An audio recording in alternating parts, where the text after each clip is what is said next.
Olá, seja bem-vinda, seja bem-vindo. Terça-feira, 28 de março de 2023. Começa agora o Câmara Notícia ao vivo, meio-dia em ponto. Muito obrigado pela sua companhia, pela sua audiência.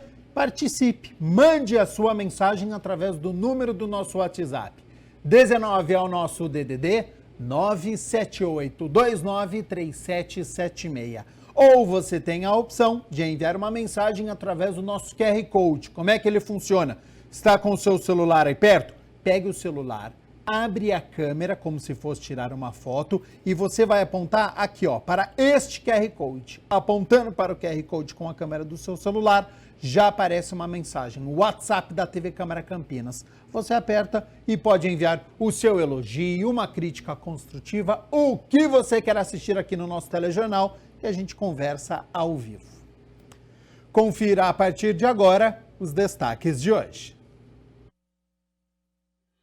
Na 15ª reunião ordinária, vereadores aprovam em votação definitiva projeto de lei de autoria do vereador Otto Alejandro, que torna obrigatória a indicação de número de telefone para reclamações nas placas sinalizadoras de vagas especiais de estacionamento.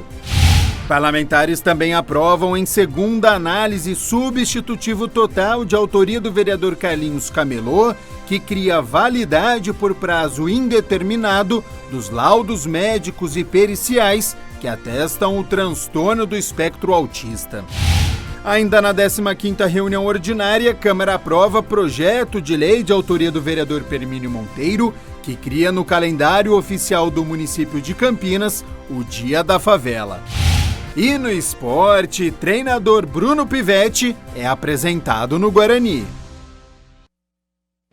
Meio-dia mais 2 minutos. Olha, eu ainda nem almocei e nós vamos falar agora da nova edição do Restaurante Week, em que 34 estabelecimentos estão participando e oferecendo, menus completos, entrada, prato principal, sobremesa. Só de falar já dá água na boca pensando nos pratos. Então, eu aciono o nosso repórter Michel Amorim, que está em um dos restaurantes participantes e tem as informações sobre esta edição, sobre preços, se tem ação social também. Michel, seja bem-vindo, boa tarde. Já estou vendo uma movimentação aí, passando gente atrás de você. Boa tarde. Está conversando, ele tem o ponto, né? É mais tranquilo.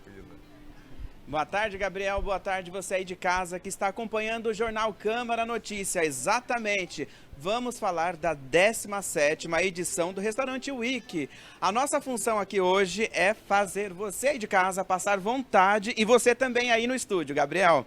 E para falar desse assunto, nosso entrevistado já está aqui, que é o idealizador, né, do evento, o Fernando Reis. Seja bem-vindo aqui ao Jornal Câmara Notícia. Eu que agradeço pelo convite. Fernando, para a gente falar então aqui do evento, né? Conta pra gente, como é que surgiu a ideia de criar o Restaurante Week? A ideia nós trouxemos de Nova York, que surgiu lá nos anos 90, e aqui no Brasil a gente começou em 2007. Campinas foi a primeira edição, foi em 2010, e como você citou, chegamos aí à nossa 17ª edição e estamos muito felizes pelo sucesso do evento, até porque temos mais de 30 restaurantes que criaram aí menus espetaculares por um preço super democrático. Então vale muito a pena consultar lá no nosso site, que é o www.restauranteweek.com.br, que tem a relação de todos os restaurantes participantes. Cidades, quantas cidades aqui da região estão participando? A nível nacional são 25 cidades. No estado de São Paulo a gente tem São Paulo, Ribeirão Preto, Baixada Santista, Campos do Jordão e Campinas, sem dúvida, que é a minha preferida. E aí nós temos aqui na nossa região, então, o pessoal que quiser dar um pulinho, Valinhos e Jundiaí. E em Indaiatuba também, né? Então vale a pena, por isso que é legal consultar o site, são mais de 30 restaurantes, lembrando que vai até o dia 16 de abril. E eu tenho um ponto muito importante que eu gostaria de citar, que é a questão da nossa ação social. Já que a gente proporciona esta inclusão gastronômica, a gente sugere que as pessoas doem R$1 ou R$2 para o Instituto Padre Haroldo, que é a instituição beneficiada. Então, lembrando, né, que praticamente o valor, né, que os restaurantes cobram durante o evento é 50% abaixo do valor praticado habitualmente. Então, se a gente tem esse descontão aí, Então doe aí R$2 para o Instituto Padre Haroldo, que vai contribuir bastante para a nossa ação social também. Ou seja, além de fazer uma experiência gastronômica, tem a oportunidade de ser solidário, né? Este é o objetivo da Restaurante Week, democratizar a boa gastronomia com cunho social. Então, já que a gente possibilita essa inclusão gastronômica, que as pessoas contribuam aí.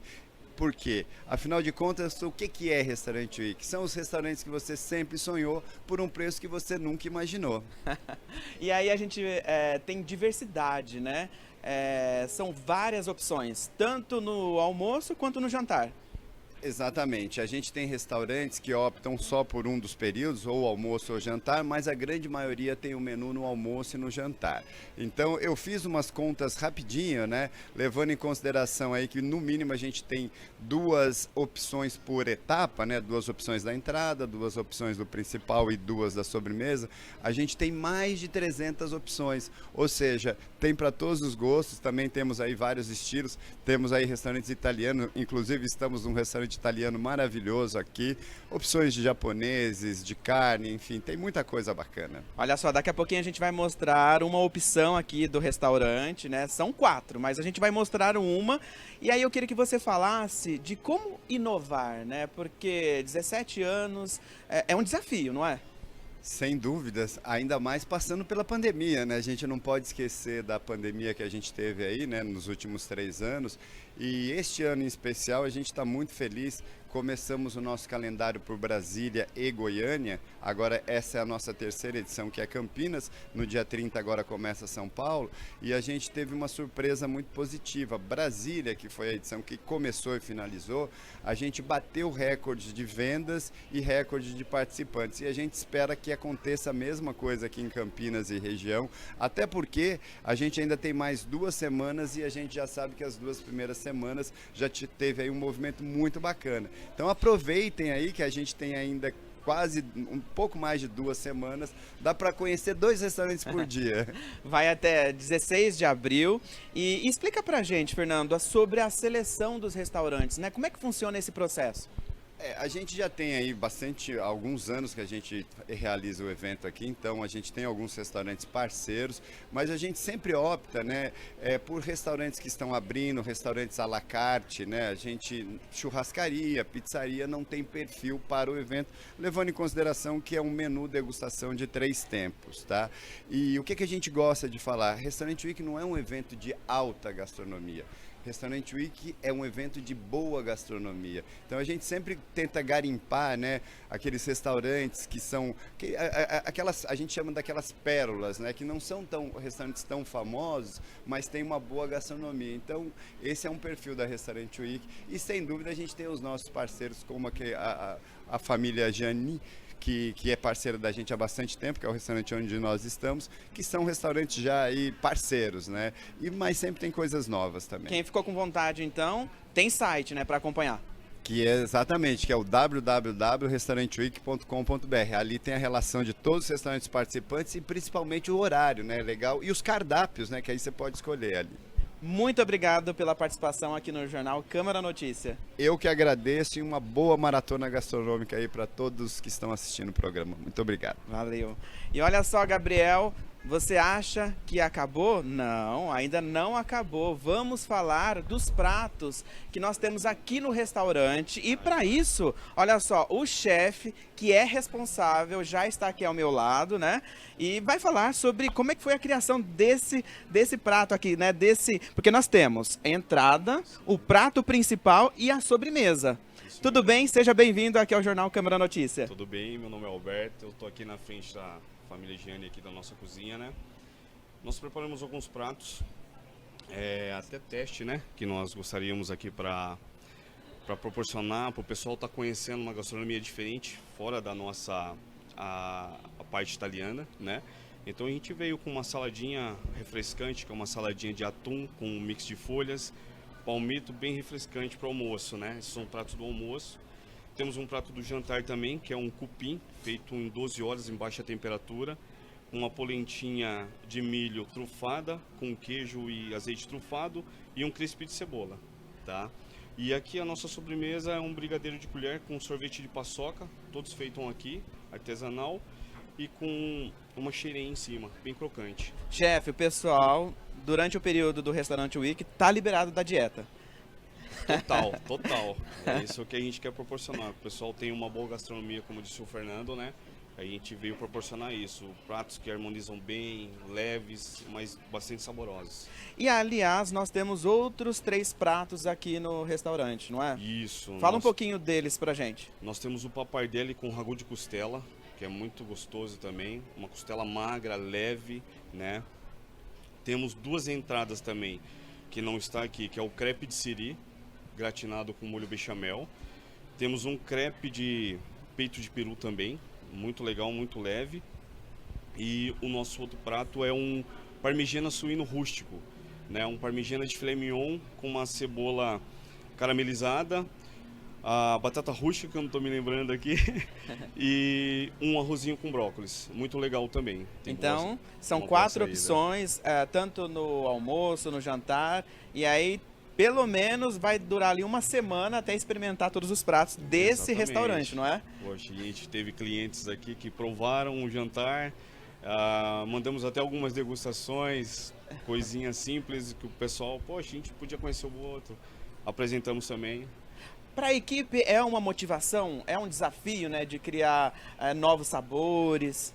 Total, total. A nossa equipe hoje está bem engajada, então quando todo o evento do Week, todo ano que se renova, a gente vai atrás de criação, de elaborar pratos novos e todo mundo fica Quanto tempo maravilhado começa com isso. antes, né, para a gente chegar nesses pratos lindos aqui, né, na mesa?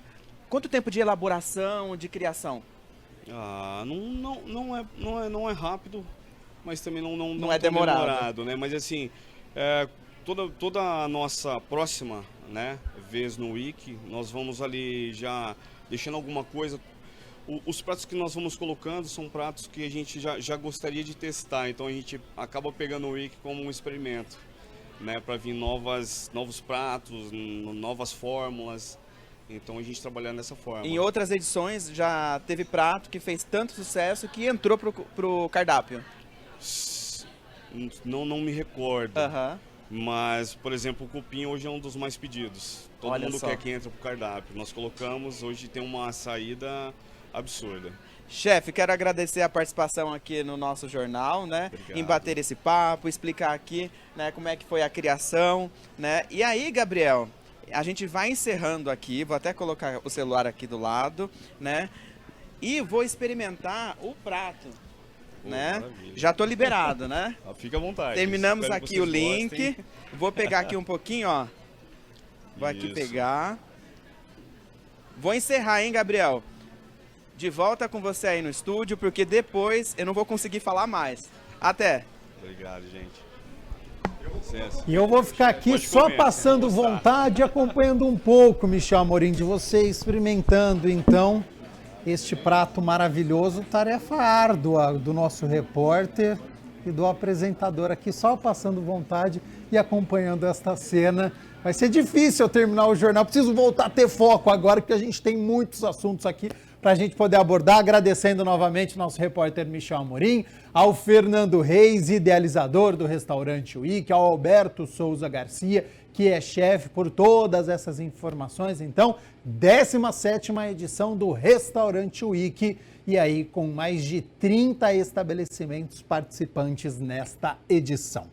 Bom, 12:00 mais 14 minutos, vou até fazer um intervalo aqui para eu voltar à minha concentração, porque na volta tem entrevista com um assunto importantíssimo. Nós vamos atualizar a situação da pandemia, da Covid-19, aqui no nosso país, no Brasil e também no mundo, em relação a novas cepas, vacinação. Tem alguma dúvida sobre o atual estágio da Covid-19? Manda para a gente, 19 é o nosso DDD, 97829-3776. Vou entrevistar o Marcelo Gomes, que é coordenador do Infogripe da Fiocruz, já com todas as informações. Não saia daí.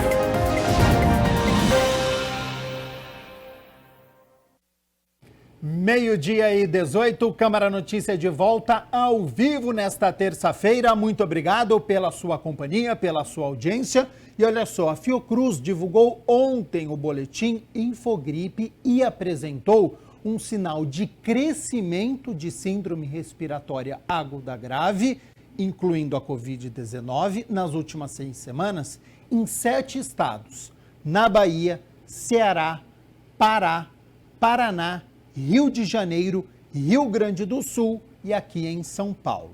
Os dados laboratoriais sugerem que o aumento na população adulta ou idosa é decorrente do vírus SARS-CoV-2.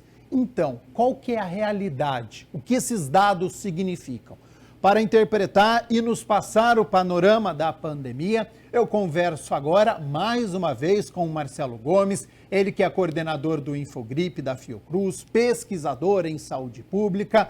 Marcelo, primeiramente, muito obrigado novamente por ter aceito o convite, por participar aqui do nosso telejornal, do Câmara Notícia. E o que significa este aumento em 7 estados? Já era esperado, é preocupante, liga algum sinal de alerta? Seja bem-vindo e boa tarde.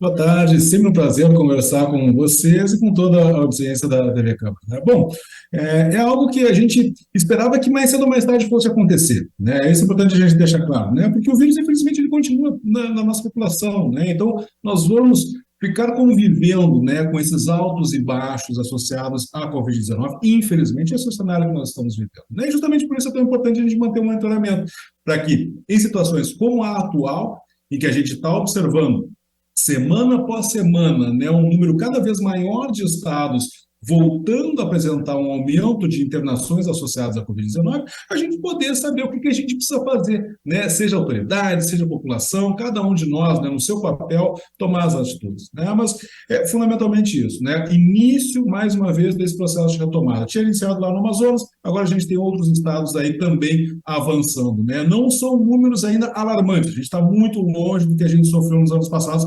felizmente. Mas por quê? Por conta justamente dos cuidados que a gente vem tomando ao longo de todo esse tempo, principalmente vacinação.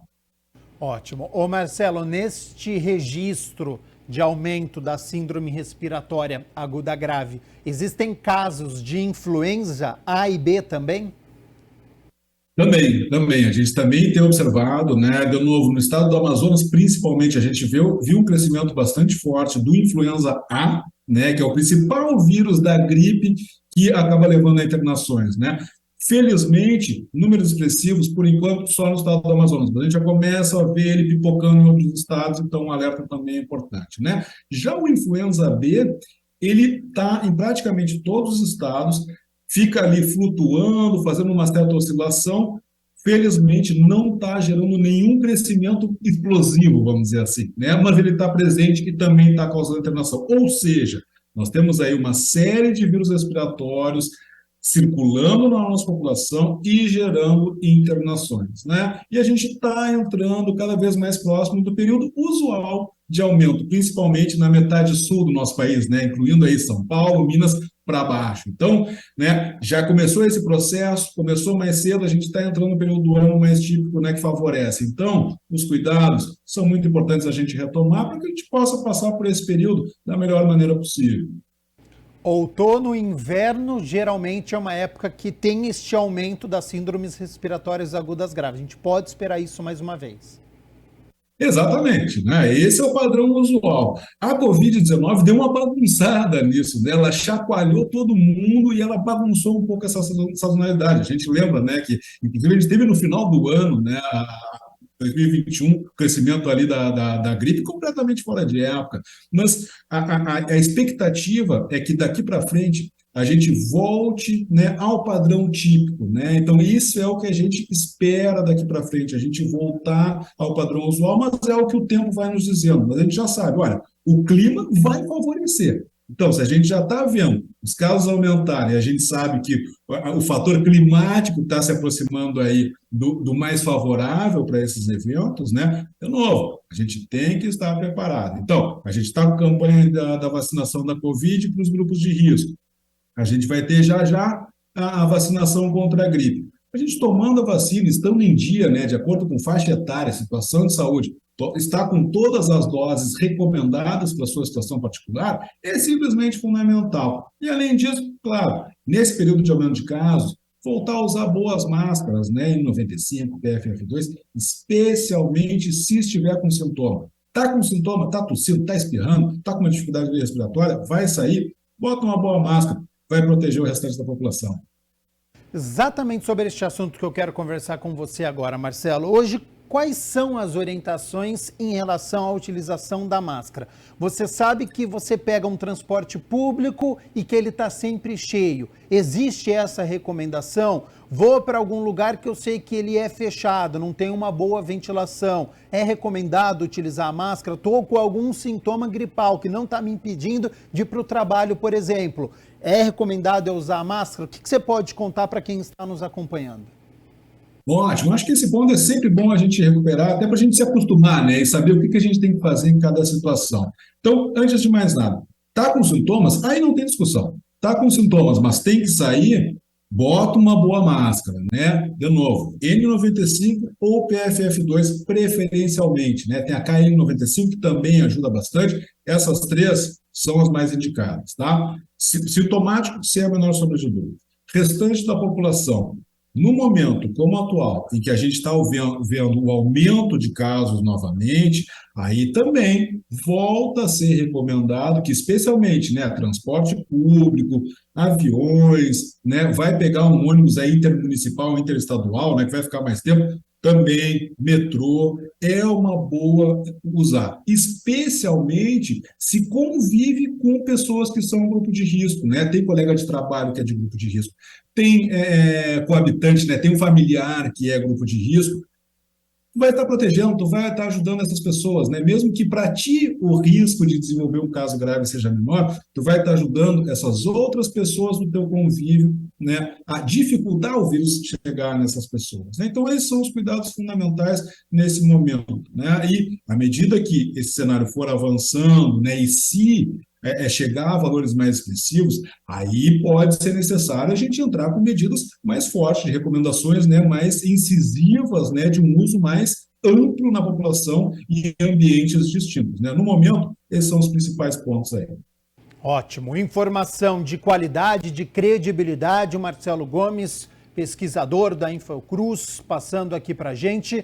Lembrando, tem algum questionamento? Recebeu algum material? Sei que a gente já está há 3 anos nessa pandemia, mas você ainda está em dúvida? A gente sabe que tem sempre atualizações, tem a vacina bivalente. Recebeu algum material que você não sabe, ficou em dúvida?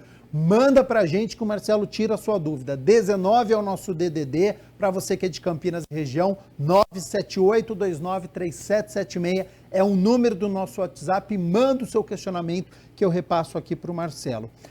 Para a gente poder encerrar o assunto de internações, Marcelo, há alguma preocupação em relação às crianças, idosos? Hoje, dá para a gente poder afirmar que são as pessoas que não são vacinadas que estão sendo internadas? Qual que é o panorama que nós temos com este aumento no número de internações em tantos estados? Isso, os dados continuam sendo bastante claros, né? Que quem não está vacinado continua apresentando um risco muito mais elevado de acabar se internando por conta da Covid do que quem está vacinado, né? Da mesma forma, quem está em atraso com a sua vacina também apresenta um risco mais elevado, né, um risco maior de desenvolver um caso grave do que as pessoas que estão em dia com a sua vacinação. E isso, os dados continuam sendo muito claros em relação a esse aspecto, né? E aí, mesmo não sendo vacina bivalente, né, o fundamental é estar em dia. Estar em dia já muda bastante esse risco, né? E aí fica um alerta especialmente para as crianças pequenas, né? Porque a gente tem visto até hoje, infelizmente, tem uma parcela importante das nossas crianças que não foram vacinadas, né? A gente sabe que houve ali uma certa discussão se era seguro, se não era seguro, se era necessário, se não era necessário. Os dados são perfeitamente claros. As vacinas, mesmo para as crianças pequenas, Elas são seguras e elas dão sim uma resposta muito boa. E aí, só para amarrar bem, né, deixar bem claro para a população, nesse momento que os adultos, né, estão mais vacinados, os pequenininhos que estão com uma parcela muito grande de não vacinado, o risco de internação dos nossos pequenos está similar ao risco da população acima de 60 anos, que foi quem a gente desde sempre deixou, né, muito claro que era o principal grupo de risco. Por que as crianças pequenas estão com esse risco hoje? Justamente porque muitas delas, né, infelizmente, não estão vacinadas. Então, vai lá, busca o posto de saúde mais próximo, se forma aí na sua Secretaria de Saúde e leve o seu filho, o seu pequeno, o seu familiar aí para se vacinar, porque isso os dados são muito claros, está fazendo toda a diferença. Ô Marcelo, qual que é o estágio da pandemia que nós estamos hoje no mundo? Tem algum país que preocupa? Quando a gente olha, tem alguma cepa, a movimentação, está subindo o caso acima do esperado em algum lugar? Ou está todo mundo mais ou menos dentro de uma média? Então, a gente hoje, né, felizmente, a gente está vivendo uma situação que é relativamente mais confortável. Né? Nós temos algumas regiões do país aí, do mundo, né, que ainda estão com alguns valores que chamam mais a atenção, né, mas a gente não tem, pelo menos até o momento, nenhuma nova cepa gerando uma situação de alarme fundamental, né, ou de extrema importância, por enquanto ainda não, né, mas o principal problema que a gente continua observando hoje é justamente a diferença, né, no acesso às vacinas. Né? A gente tem países que até hoje continuam com uma dificuldade muito grande de ter acesso, né, seja por sua situação econômica, seja por eventuais atritos de informação no local, enfim, né, mas que estão com essa dificuldade. Né? E isso é um problema muito sério nessas localidades. Fora isso, o panorama geral continua sendo relativamente mais tranquilo. Né? Eventualmente, de tempos em tempos, a gente observa aumentos, né, mas invariavelmente, cada novo pico, tanto aqui no Brasil quanto lá fora, especialmente quando a gente olha internações, tem sido menor do que o anterior, né? Justamente porque a vacinação tem avançado e tem conseguido dar conta do recado, pelo menos até o momento. Aqui no Brasil, qual que é a cepa de maior incidência? O que é predominante? Não, agora nós estamos aí, né, com as filhas, né, por assim dizer, da BA1, da BA5, né, que são sublinhagens da Ômicron, né? A gente tem a XBB aí, então são subvariantes, todas elas fundamentalmente descendentes da Ômicron, né? Isso é o que está no momento predominando no cenário do nosso país, né? Mas de novo, os dados, né, quando compara ali vacinação mesmo frente a essas novas sublinhagens aí, para caso grave, para internação, para morte, continua dando a resposta adequada. Para transmissão, é cada vez menor o fator de proteção, mas pelo menos, né, para o que é o nosso maior risco, né, a nossa maior preocupação, continua dando conta do recado, tá? Mesmo com essa nova linhagem. E isso, de novo, vai fazer parte, é similar ao vírus da gripe, né? De tempos em tempos, vai mudando, vão gerando novas variantes, e isso o vírus vai estar presente, ele vai estar mutando. Chegou a pergunta de telespectador aqui, quero agradecer para quem está enviando para o nosso WhatsApp, 19 é o nosso DDD, 978293776. O Adriano Campos, ele pergunta o seguinte para você, Marcelo, existe a previsão da vacina bivalente ser aplicada em toda a população? Não seria interessante? Então, é possível que mais adiante a gente venha a chegar a esse entendimento, né? E aí justamente vai depender muito de como é que o cenário epidemiológico vai se desenrolar, né? Até esse momento atual que a gente está passando, a gente tem que olhar ele com muito cuidado, inclusive para tomar esse tipo de decisão, né? Mas no momento atual, ainda não parece fundamental, tá? Para os grupos de risco, sim, sem a menor sombra de dúvida. Para o restante da população, tá? Pelo menos até o momento atual, tá? Os dados não sugerem que seja fundamental eu tomar a bivalente. O que os dados mostram que é, sim, importante? Eu estar em dia com as doses recomendadas para a minha faixa etária. Isso, sim, continua sendo muito fundamental, né? Agora, se é a vacina, entre aspas, antiga, né, original, ou a bivalente, tá? Isso, para a população que não é do grupo de risco, hoje essa diferença não impõe, né, não justifica uma necessidade imperativa de que toda a população tome a bivalente, felizmente, tá? Mas isso pode mudar ali para frente, de acordo com o acompanhamento do cenário epidemiológico.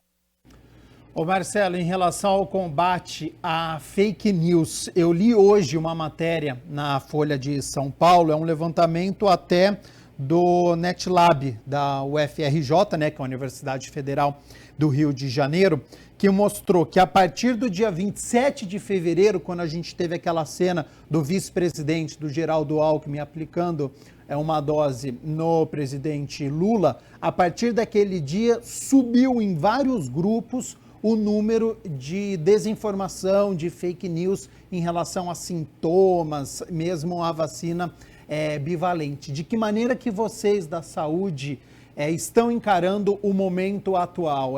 Ele ainda é muito forte de combate à fake news, o pior momento já passou, a informação segura, você entende que já chegou para a população, a gente está num outro estágio. Como é que é esse trabalho de combate à desinformação? Esse, infelizmente, é um trabalho constante e permanente, né? A gente enfrenta altos e baixos, né? A gente tem momentos de maior mobilização, né, dessas redes de desinformação ou de implantação de dúvidas na população, né? É um trabalho constante, né? Mas o que eu acho que é central e fundamental, né? Que a gente tenha um alinhamento institucional, né, das diferentes frentes, né, sejam o governo municipal, o governo estadual, o governo federal, as instituições de pesquisa e de saúde pública, né, para que a gente tenha, de fato, né, uma linguagem comum, né, porque nós, né, afinal de contas, nós somos os detentores, por assim dizer, né, da informação mais qualificada, porque a gente está lidando diretamente com isso, a gente está pesquisando isso. Então, a gente tem que juntar essas evidências, essas informações, né, bem trabalhadas e, junto a essas diversas autoridades públicas e instituições, né, trabalhar uma linguagem acessível para que a população possa ser exposta a essa informação de fato qualificada, correta, mas que seja inteligível, né? Que a população de fato consiga escutar e realmente entender e absorver essa informação.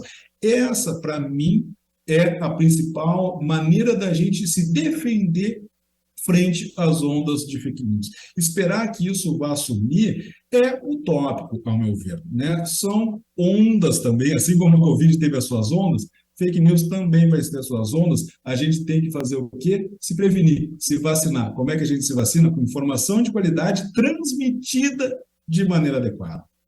Ótimo. A Sônia Maria faz uma pergunta aqui que eu acho que é a que todo mundo se pergunta e está se perguntando há algum tempo. Quando a pandemia vai acabar? É a pergunta da Sônia, Marcelo. Essa pergunta é uma pergunta de R$1 milhão, né? É isso. Olha, infelizmente, Sônia, é algo ainda em andamento, né? E aí tem um ponto importante que eu acho que é bom a gente levantar para a população também. O termo pandemia especificamente, né, e a manutenção desse status de pandemia, ela também tem alguns aspectos importantes que tocam naquilo que a gente comentou há pouco, né, sobre mecanismos de acesso às vacinas, principalmente para os países com menor condição econômica para fazer a aquisição dessas vacinas, né? Os organismos internacionais, né, como a Organização Mundial da Saúde, por exemplo, têm estratégias, tá, de ajudar a financiar o acesso às vacinas para esses países em situação precária, situação econômica precária, que muitos desses mecanismos dependem de um status de pandemia, por exemplo. Quando deixa de ser uma pandemia, alguns desses mecanismos caem por terra, né? Porque deixa de ser investido dinheiro pelo mundo todo para facilitar esse acesso. Então, também tem um caráter aí, né, humanitário por trás da manutenção deste termo pandemia. Mas nós estamos cada vez mais caminhando para um cenário de endemia, como é a situação da gripe e de outros vírus respiratórios. Tá? Então, a gente está indo nessa direção, mas quando nós vamos chegar lá, infelizmente, a gente não tem como cravar. Estamos caminhando, né? Graças à vacinação, estamos num cenário muito melhor do que nos últimos anos.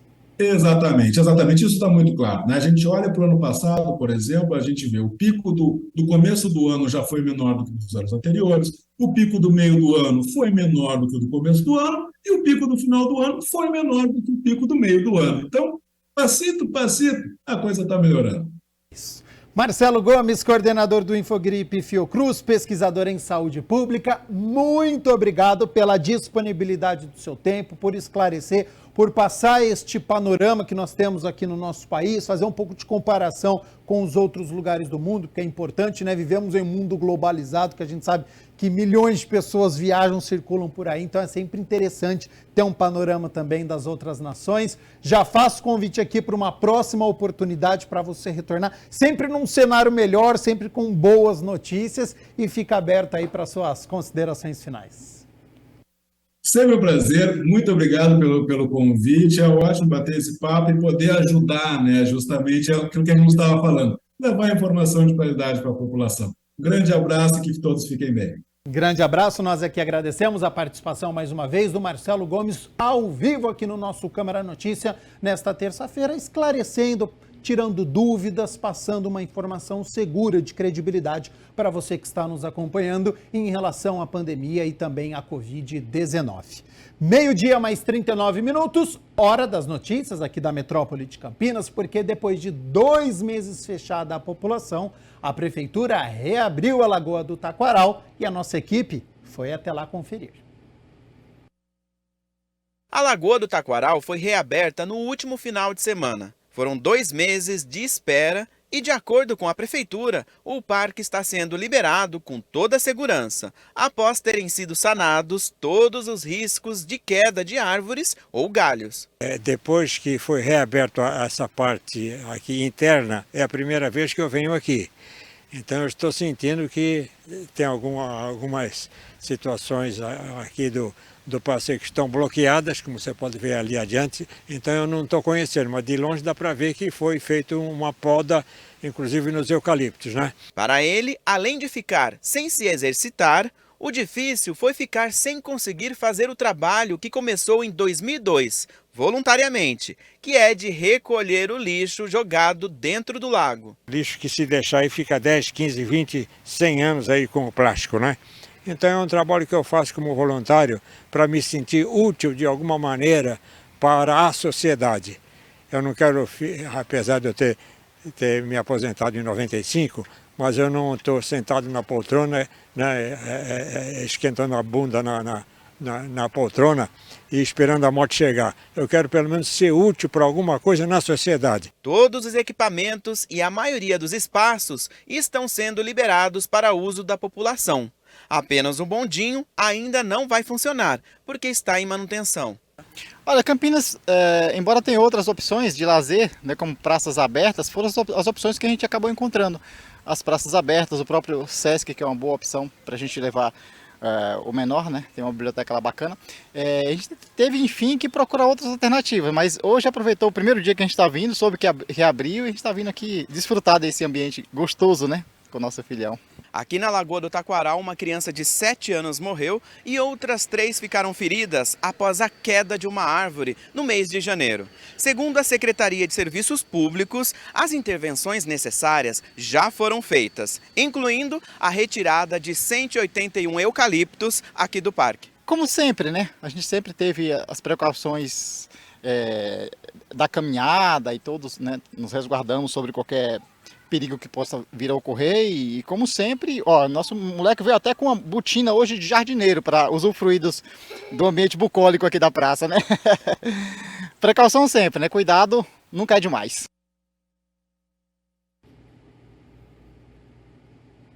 É isso aí, vida longa, né, ao Florivaldo aí, que faz esse trabalho voluntário, então, na Lagoa do Taquaral. Hora das notícias do Legislativo, porque ontem, a primeira parte da 15ª reunião ordinária, por iniciativa do vereador Paulo Búfalo, foi em memória à professora Lisete Arelaro, que é uma profissional que teve muito renome na área de educação.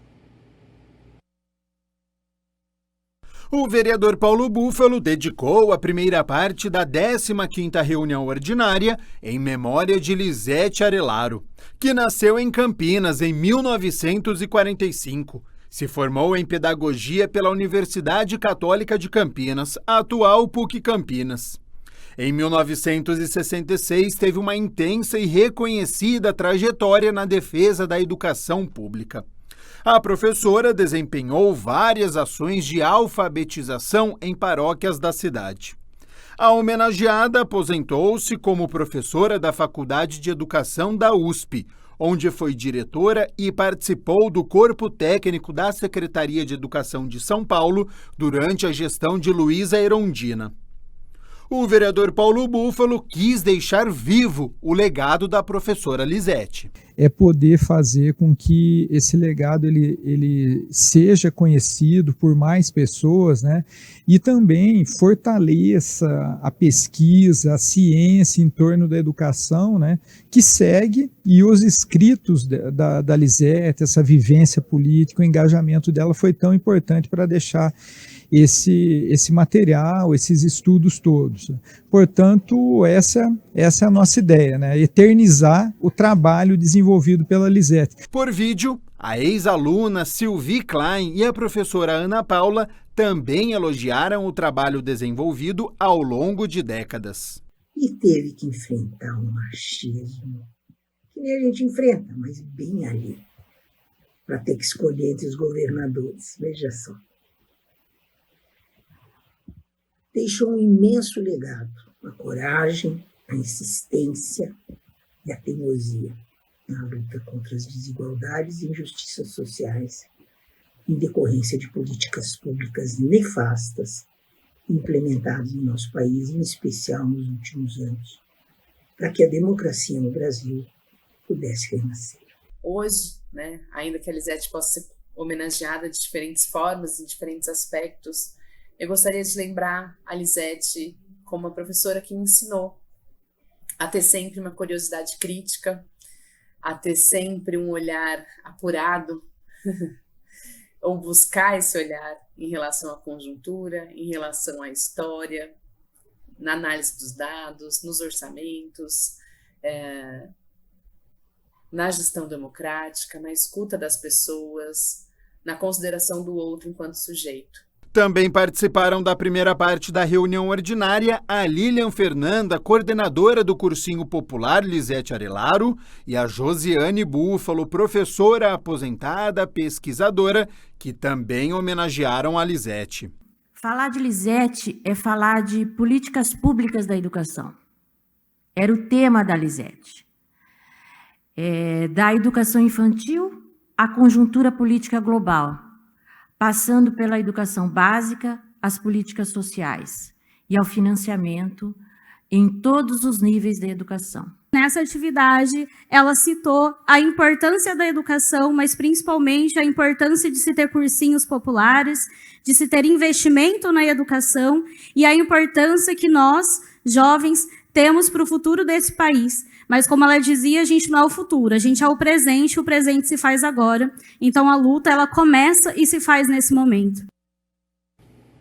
Lembrando que você pode acompanhar na íntegra esta primeira parte da reunião ordinária no youtube.com/TV Câmara Campinas.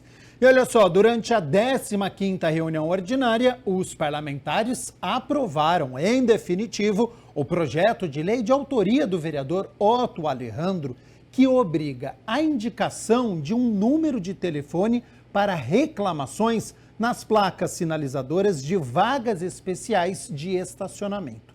Conversei com o vereador durante o intervalo regimental, que falou mais sobre esta iniciativa.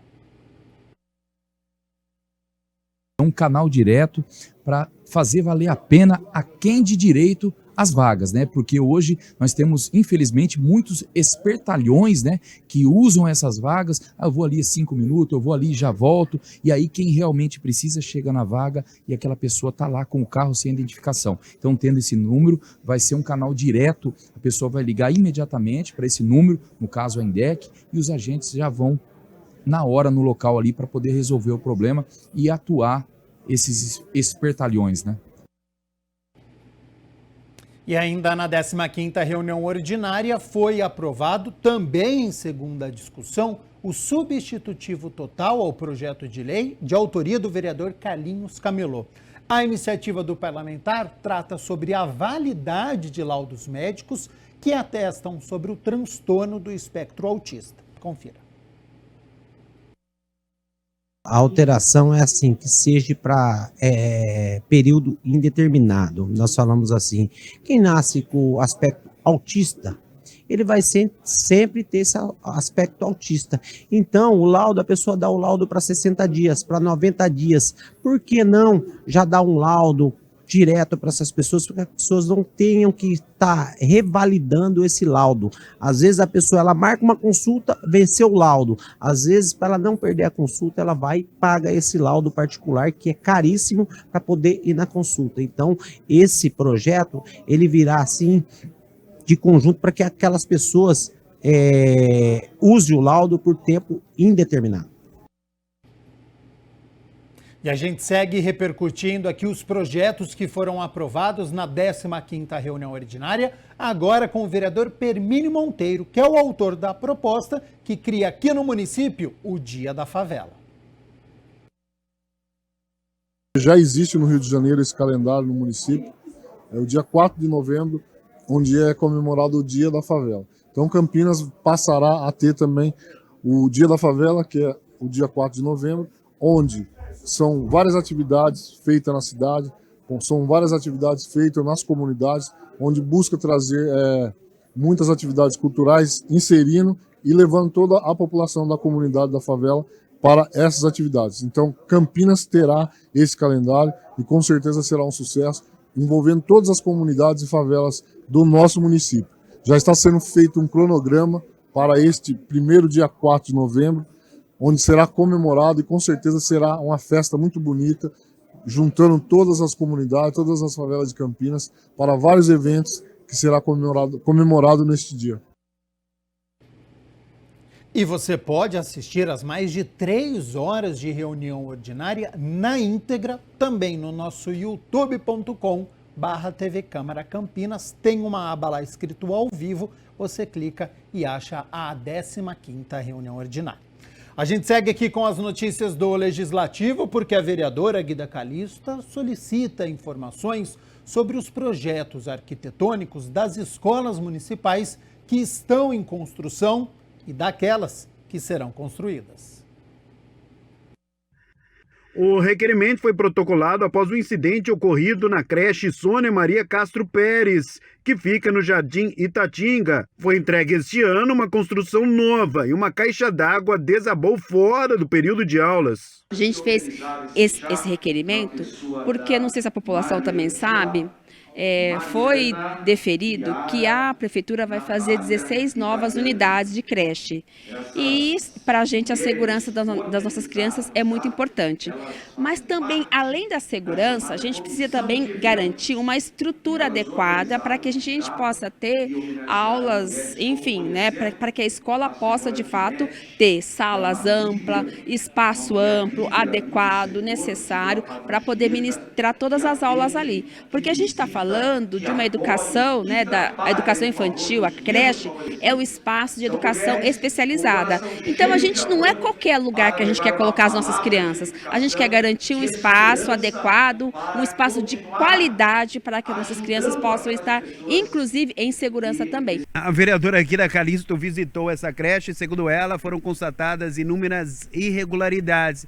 A parlamentar reforça, inclusive, que o gabinete dela tem recebido várias reclamações sobre creches que estão localizadas em prédios antigos e que necessitam de reparos. Uma delas é que a cozinha não fez, né, o espaço correto da porta para que pudesse passar um fogão industrial para poder fazer a alimentação das crianças. Isso foi apenas um dos elementos. A gente viu rachadura na parede e que nós fizemos vários requerimentos nesse sentido.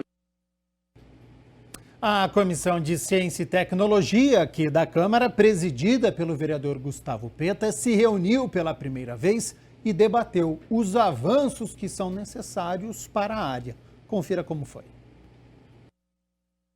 A Comissão de Ciência e Tecnologia do Legislativo de Campinas realizou a primeira reunião presidida pelo vereador Gustavo Peta, contando com a presença dos parlamentares Professor Alberto, Fernando Mendes, Guida Calisto, Paola Miguel e dos representantes de Tecnologia, Ciência e Educação, para discutir os avanços da área com as universidades, prefeitura e centros de pesquisas. A ideia dessa primeira reunião mesmo é ter um panorama mais geral, sintonizar o Poder Legislativo ao que está sendo construído na cidade para que a gente possa influenciar positivamente, dialogar, interagir com toda essa construção. A reunião também teve a participação do presidente e vereador da Câmara, Luiz Rossini. O fato da Câmara Municipal de Campinas, através dessa comissão, conseguir reunir academia, pesquisadores da nossa cidade, é colocar a Câmara no centro dessa discussão que é vital para o processo e modelo de desenvolvimento não só de Campinas e da nossa região. Eu acho que conhecer toda a produção acadêmica, todo o conteúdo de desenvolvimento tecnológico, de inovação nas instituições que estão aqui no nosso município, dar visibilidade a isso, fazer com que a sociedade, ao conhecer, reconheça a importância dessas instituições para a nossa cidade, e mais do que isso, né? A gente conseguir pensar mecanismos de que essas, vamos dizer assim, descobertas sejam colocadas em prática, né? O município de Campinas tem se destacado também nesse campo e eu acho que a sociedade precisa reconhecer. A Câmara só cumpre o papel de reunir, contribuir com o debate e certamente se a gente puder de alguma forma, a partir dessas discussões, encaminhar propostas de aprimorar a legislação da área, sugerir medidas, ações que possam também contribuir com o Executivo, aqui representada pela nossa secretária Adriana Flose, é a nossa missão, é o nosso papel. Políticas públicas, geração de renda, pesquisas tecnológicas foram assuntos que estiveram na pauta para definir ações da comissão nos próximos meses. Campinas é uma cidade que tem hoje 15% da produção científica nacional. Então são institutos, universidades que produzem muita riqueza em ciência e isso é sempre em benefício da população, né? Ou quase sempre, né? Na produção de fármacos, na produção de energias renováveis, em temas que são relevantes para o desenvolvimento não só de Campinas como do país. O que a gente quer discutir é o que precisa ser feito para isso ser potencializado e para que isso chegue cada vez mais para o conjunto da população.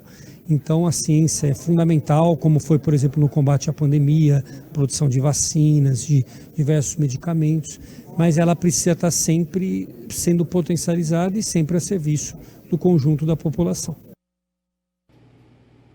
E olha só, para celebrar os aniversariantes deste começo de ano, foi realizado um café da manhã por meio do projeto Câmara Integrada para valorizar e aproximar os servidores. Na segunda-feira, dia 27, iniciou o Câmara Integrada, projeto que marca a comemoração de aniversário dos servidores e servidoras da casa. A atividade foi realizada no espaço do refeitório, com um café da manhã, na presença dos aniversariantes do mês, de janeiro a março. Pedro Mazaro, coordenador de Saúde e Qualidade de Vida, falou sobre a iniciativa. O interessante da Câmara Integrada, que é o nome do projeto, é que ele já começou integrado. É uma iniciativa tanto da nossa coordenadoria quanto da Elecamp, teve também envolvimento da diretoria geral, da presidência.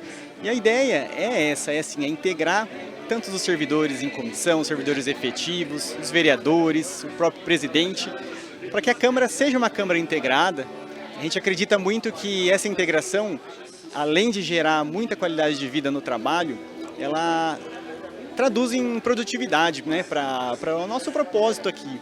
Então, esse projeto a gente acredita muito que vai dar certo esse ano. Uma vez por mês, a gente vai tentar reunir o pessoal para que consiga fazer essa integração e a Câmara consiga aí a produzir mais de uma forma mais leve, com qualidade de vida. O momento também é uma oportunidade para estreitar o contato entre servidores e o presidente da Câmara. A Câmara Integrada, a ideia além dessa comemoração dos aniversariantes, a gente também dá um espaço para o presidente para ele poder tratar de assuntos da Câmara, né? Tanto assuntos administrativos, quanto algum assunto que ele acha interessante, né?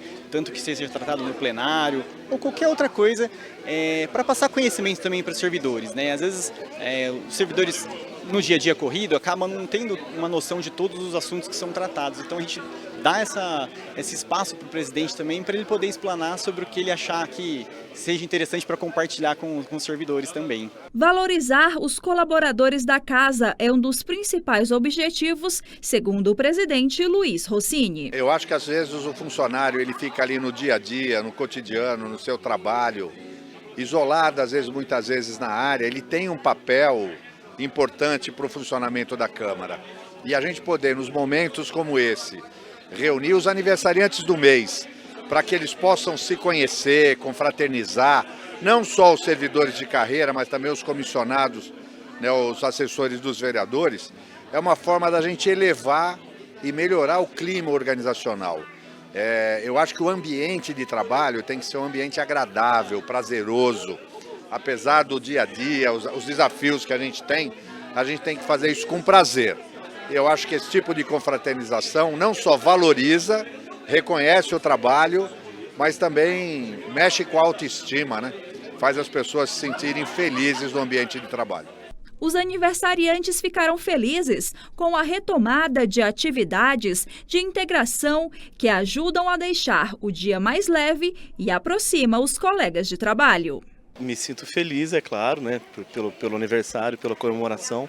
Me sinto muito grato, na verdade, de trabalhar num lugar como a Câmara, com essas pessoas maravilhosas e poder dividir esse momento, não só hoje, né, mas como todos os dias de trabalho, que a gente está sempre aqui.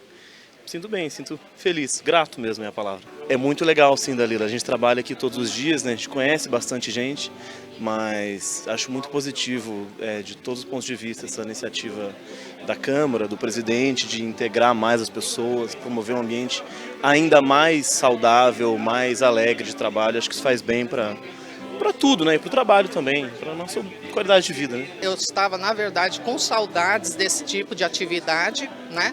Porque a gente pode dizer que tem um mundo antes da pandemia e outro depois da pandemia. Então, lá em 2019, eu tenho bastante saudades desse tipo de atividade que sempre integrava todo mundo, o coral da Câmara, as festas que a gente promovia, as homenagens ao servidor público no dia do servidor público. Então, assim, as saudades eram grandes, né? E eu estou muito feliz de estar podendo de novo participar disso e assim, numa homenagem que é dos aniversariantes, né? Então tem coisa mais gostosa que essa, eu tô bem feliz mesmo. 13h, muito obrigado pela sua companhia, pela sua audiência. Olha só, palestras e jogos com conhecimentos trazem referências políticas em escolas da cidade. Este é o projeto Câmara nas Escolas, da Elecamp.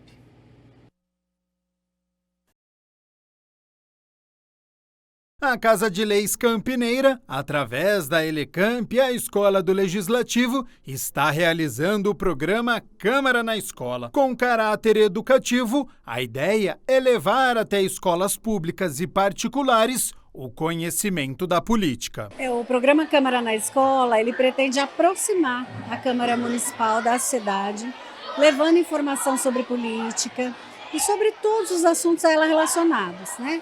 Não só o Poder Legislativo Municipal, que é também o nosso foco, mas tudo que envolve a política no município e a importância de se conhecer, de participar, a importância do voto. A gente trabalha um pouquinho a questão do conceito de democracia, de cidadania, né? Na construção de uma sociedade realmente melhor.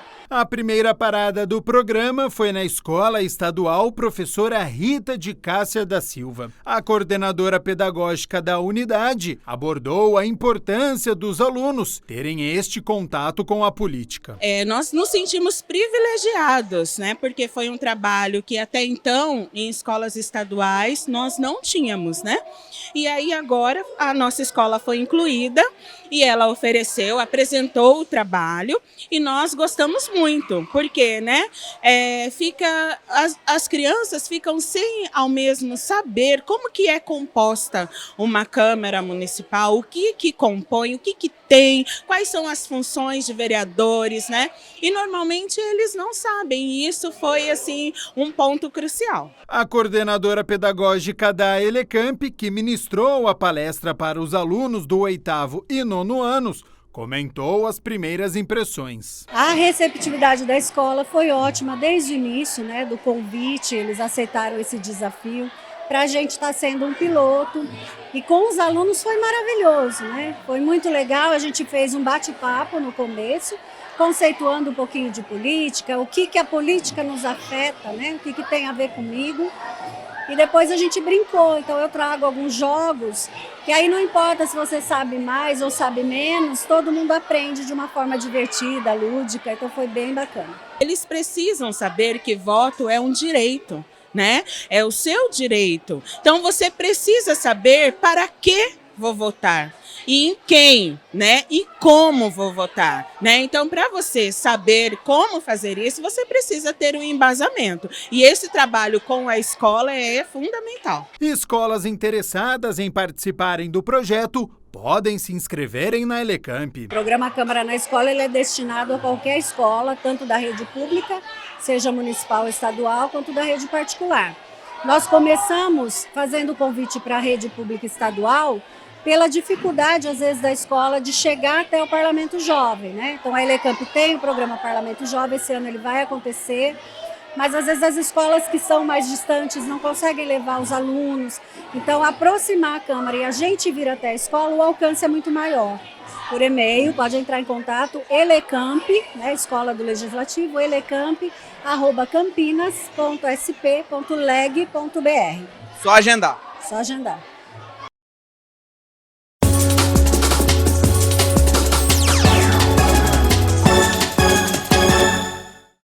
E depois da demissão do técnico Moisés Moura, o Guarani apresentou ontem o novo treinador, Bruno Pivetti, que chegou já falando sobre a identificação que tem com o clube desde quando era garoto.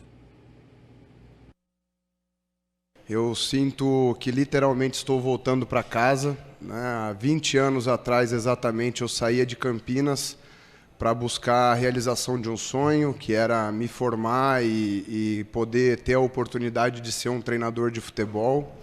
Tenho uma identificação muito grande com o clube. Hoje sou um profissional do futebol, mas é inegável a minha identidade com o Guarani. Frequento o clube desde a minha infância. Praticamente comecei a amar a modalidade esportiva futebol acompanhando o Guarani.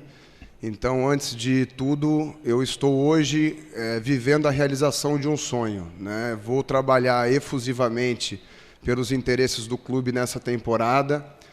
Tenho plena ciência da qualidade que temos em termos de elenco. O corpo diretivo hoje remando para o mesmo lado, com os mesmos objetivos. O clube cada vez mais bem organizado nos seus processos de trabalho.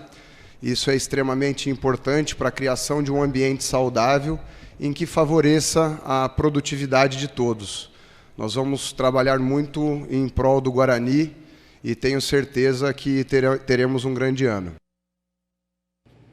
E ainda na entrevista coletiva, o treinador ele comentou sobre a desconfiança de parte da torcida em relação à juventude, já que o treinador tem apenas 39 anos. Eu estou no futebol há 20 anos, né, nesse cenário de futebol profissional. Já tive muitas passagens e uma diversidade muito grande de contextos na minha carreira. Já trabalhei em diversas divisões aqui no Brasil, fora do Brasil, então carrego uma experiência, apesar da pouca idade, né, 39 anos. E eu tenho como grande inspiração para mim o nosso mestre Carlos Alberto Silva, que chegou no Guarani também em 1978, com a idade que eu estou. Obviamente que eu não estou fazendo aqui comparações, mas nós que estamos agora começando a carreira temos que nos inspirar naqueles que são referência. E o Carlos Alberto veio da Caldense, até então um treinador ainda desconhecido no cenário futebolístico paulista, e conquistou aqui o maior título do Guarani, que é o Brasileiro de 78. Então, tenho certeza que ele enfrentou essa mesma desconfiança pela pouca idade, e é com muito trabalho que eu vou comprovar a minha qualidade, né? Já passei por diversos contextos, tenho muita experiência, e trabalharei muito para poder conquistar os resultados, porque no futebol é o resultado que nos respalda, né? Então, o que a gente controla é a qualidade do nosso trabalho. Tenho certeza que vamos trabalhar de maneira muito qualificada para alcançar os objetivos e os resultados que o clube merece. Bom, e o treinador ele tem 18 dias para poder trabalhar até a estreia no Campeonato Brasileiro da Série B contra o Avaí. Esta partida acontece aqui em Campinas, no estádio Brinco de Ouro. Um pacotão de reforços devem chegar.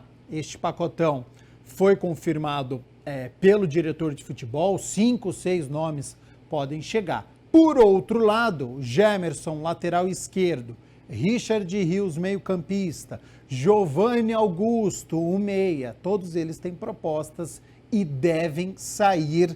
Então, os 3 destaques da equipe, a diretoria está negociando e a gente traz aqui todas as atualizações sobre esta intertemporada do Guarani antes do início do Campeonato Brasileiro da Série B. Vamos falar sobre vôlei agora, porque foram definidas as quartas de final da Superliga Masculina de Vôlei.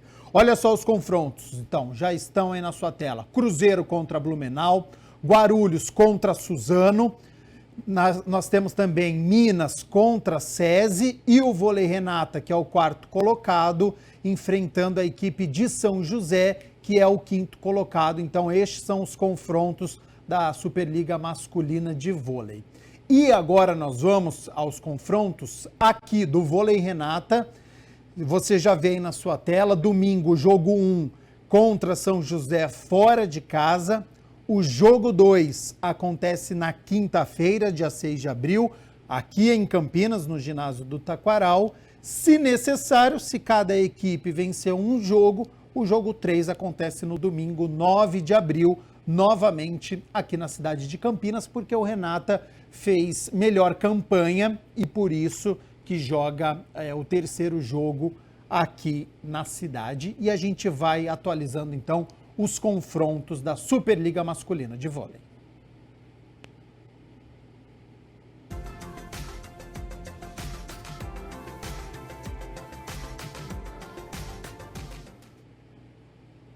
Terça-feira de sol e calor aqui na cidade de Campinas. Agora à tarde a nebulosidade aumenta e pode chover. Para amanhã, quarta-feira, panorama é parecido. O dia amanhece ensolarado, mas a nebulosidade se faz presente e tem previsão de chuva. Então amanhã é dia de sair com o guarda-chuva ao lado, hein? Sobre as temperaturas, olha só, elas já estão aqui na minha tela. Então amanhã, quarta-feira, 29 de março, nós temos mínima de 19 graus, já é uma temperatura elevada para este outono. Ao longo do dia essa temperatura sobe, podendo chegar aos 30 graus aqui na cidade de Campinas.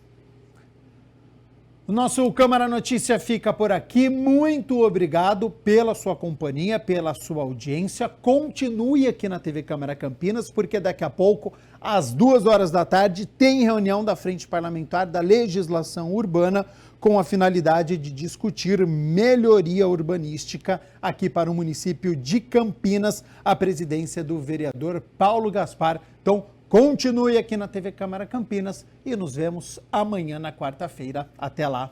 Tchau, tchau.